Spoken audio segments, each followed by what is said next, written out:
O complexo manicomial, conhecido por Cidade dos Loucos, foi fundado em 12 de outubro de 1903 em Barbacena, Minas Gerais. Antes de ser um local focado no tratamento psiquiátrico, o Hospital Colonial de Barbacena tratava pacientes vítimas da tuberculose, o que explica a localização afastada do hospital em cima de uma montanha. Local perfeito também para excluir os grupos marginalizados da sociedade. A instituição era formada por diversos prédios e pavilhões, e cada um deles tinha uma especialidade. Entre eles estava o pavilhão Zoroastro Passos, para onde iam as mulheres indigentes, e o Antônio Carlos, a área dos homens indigentes. Os pavilhões Afonso Pena, Milton Campos, Rodrigues Caldas e Júlio Moura recebia todo tipo de pessoas, sendo que 70% deles não tinham nenhum diagnóstico mental. Eram alcoólatras, homossexuais, prostitutas, viciados em drogas e mendigos, os indesejados pela sociedade. Os tratamentos funcionavam à base de tortura. Utilizavam cadeiras elétricas, solitárias e camisas de força. Os pacientes eram submetidos a situações precárias, como fome e sede. Em alguns casos chegavam a beber a própria urina. Nos pátios, viviam nus e em meio a ratos e baratas, além de urinar e defecarem no chão. A instituição cruel mantinha seus pacientes sob condições desumanas e já foi taxado como um campo de concentração nazista. Conheça agora o manicômio de Barbacena, o Holocausto Brasileiro. Eu sou o Sidney Góes e você está no Placebo. Vem comigo, que no caminho eu te explico.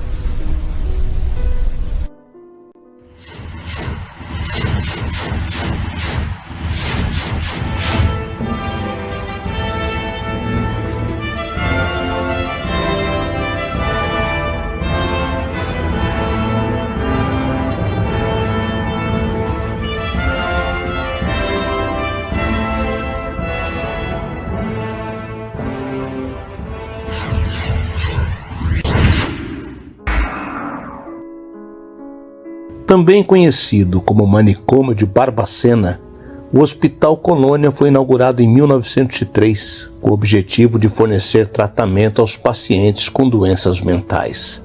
Só que o lugar acabou virando um circo de horrores, onde os internos viviam em condições subhumanas e eram diariamente submetidas a práticas análogas à tortura. Impossível não se revoltar com os relatos de sobreviventes e funcionários, principalmente quando a gente percebe que eles se referem a um passado muito recente. As pessoas internadas, ou melhor, presas ali dentro, perdiam totalmente a sua dignidade. Passavam fome e frio, chegavam a comer ratos e beber água do esgoto para sobreviver. Muitos usavam trapos ou andavam nus no terreno da instituição mesmo nas noites geladas da região de Barbacena. Ao invés de cama, eles dormiam sobre punhados de capim largados no chão. Doenças se alastravam. A sujeira e as condições deploráveis de higiene atraíam baratas e moscas que pousavam aos montes sobre os corpos prostrados dos doentes, como se eles já estivessem mortos. Castigos físicos e espancamentos eram recorrentes. Os medicamentos eram distribuídos sem critério. Homens se misturavam às mulheres e crianças, com pouca ou nenhuma supervisão dos funcionários. O Colônia nunca foi um hospital, mas uma máquina de extermínio. A superlotação sempre foi um problema no Colônia, mas durante a sua pior fase morriam 16 pacientes por dia. Uma realidade que só começou a mudar nos anos 80, após décadas de crueldade e várias denúncias sobre os abusos praticados ali dentro. O mais absurdo é que a primeira denúncia foi feita em 1961, quando o fotógrafo Luiz Alfredo publicou na revista O Cruzeiro. Luiz relembra a experiência e fala sobre as 6 horas que passou dentro do Colônia. É como se fosse um pesadelo. Segundo o fotógrafo, em toda a sua carreira, nada se compara ao horror que ele viu ali. Embora na época tenha causado indignação do público da revista, é doloroso pensar que não foram bastante para acabar com o manicômio ainda na década de 60. O Colônia continuou funcionando por mais 20 anos. Em 1979, a situação desumana do hospital veio à tona outra vez, quando o manicômio abriu as suas portas para a imprensa. O jornalista Irã Firmino escreveu uma série de reportagens sobre o local, sob o título Nos Porões da Loucura. Elvésio Ratum, então cineasta iniciante, realizou o documentário Em Nome da Razão na mesma oportunidade. Ficava cada vez mais difícil para o governo e para a sociedade ignorarem os abusos que lhes enrolavam por trás das grades do Colônia. Naquele mesmo ano, o psiquiatra Franco Basaglia, pioneiro na luta antimanicomial, visitou a instituição. Chocado, o italiano declarou que em nenhum lugar do mundo viu uma tragédia tão grande e comparou o Colônia a um campo de concentração nazista. Suas declarações repercutiram na mídia brasileira e internacional, chamando atenção para a forma como Minas Gerais tratava seus loucos.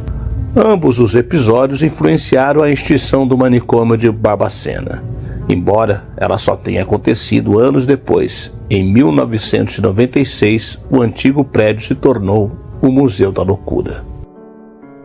Era comum ver internos caídos no chão em posições atrofiadas sem que os funcionários fizessem nada para ajudar ou descobrir o motivo. Também existiam interesses políticos e financeiros mascarados pelas atividades do hospital, incluindo o extenso comércio de cadáveres para laboratórios de anatomia das faculdades brasileiras como UFMG e UFJF. Apesar da prática ser ilegal, existem registros da venda de mais de 1.800 corpos. Além de tudo, 70% dos pacientes internados na instituição não foram diagnosticados com nenhum transtorno ou doença mental. Alguns tinham deficiências físicas ou eram epiléticos e foram abandonados pela família. Outros eram alcoólatras. Muitos apenas não se encaixavam nos padrões impostos pela sociedade. Homossexuais, prostitutas, rebeldes, adversários de gente poderosa, moças de família desonradas, empregadas violentadas pelos patrões que acabaram engravidando, esposas que eram trancadas no hospício para que o marido pudesse ir morar com a amante. Mais uma prova de que o Colônia nunca foi um lugar para promover saúde mental. Pelo contrário, era como um depósito de gente onde as autoridades prendiam os rejeitados sociais. Cerca de 60 mil internos morreram de fome, frio ou diarreia durante 9 décadas até o fechamento nos anos 90. Viviam mal, nus, forçados a trabalhar como suposta terapia em pátios da intempérie ou em celas. A ansiedade que o confinamento da pandemia causou a milhões de pessoas em todo o mundo reacendeu o debate sobre a saúde mental e o estigma que ainda existe. Barbacena chama atenção porque, em vez de enterrar a infâmia perpetrada em nome da psiquiatria, as autoridades concordaram em olhá-la de frente, transformaram um dos pavilhões do Colônia no Museu da Loucura e trouxe o assunto de volta à atualidade. E, em sintonia com o movimento internacional de humanização dos cuidados aos doentes mentais, a partir do ano 2000, empreenderam uma mudança transcendental. Esta cidade, que vivia de hospitais psiquiátricos e do cultivo de rosas, substituiu aqueles depósitos indesejáveis por residências terapêuticas. Até então não havia limite. Entrava todo aquele que aparecia na porta. Depois começaram a avaliá-los um a um e a maioria não precisava ser internada. As internações caíram de 130 por mês para 30. O museu é um percurso pelas atrocidades sofridas por milhares de pacientes, algumas em consonância com práticas internacionais. Escolheram chamá-lo de Museu da Loucura para despertar o interesse do público e por não se referir apenas a uma história local, mas por ser uma referência para analisar o passado, preservá-lo e não repeti-lo. É algo tão recente e as gerações mais novas sabem tão pouco a respeito. A gente ouve falar sobre os hospícios e manicômios e parece coisa de outros séculos, quando Colônia estava a pleno funcionamento poucas décadas atrás. A gente ainda estuda a Segunda Guerra e o nazismo na escola e fica horrorizado com os campos de concentração de Hitler, sem se dar conta que algo tão parecido acontecia no nosso próprio país, sob as vistas de todo mundo.